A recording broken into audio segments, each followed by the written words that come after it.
ఘటనలో ఇంకా మంటలు ఆరడం లేదు. 18 గంటలుగా రెస్క్యూ కొనసాగుతోంది. మంటలార్పేందుకు తీవ్రంగా శ్రమిస్తున్నారు సిబ్బంది. నిర్విరామంగా ఫైర్ ఇంజన్ల సాయంతో నీరు చల్లుతున్నా అదుపులోకి రావడం లేదు పొగ. ఇక సెల్లార్లోకి వెళ్లే మార్గం మరొకటి లేకపోవడంతో తీవ్ర ఇబ్బందులు పడుతున్నారు. సెల్లార్లో ఏది కదిపినా పొగలు అలుముకుంటున్నాయి.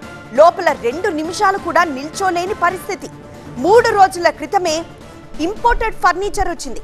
2 సెల్లార్లలో ఫర్నిచర్ డంప్ చేశారు షాప్ యజమానులు. ఈ రోజు కూడా రెస్క్యూ ఆపరేషన్ కొనసాగనుంది. 18 గంటలుగా పొగలోనే ఉన్నారు 5గురు.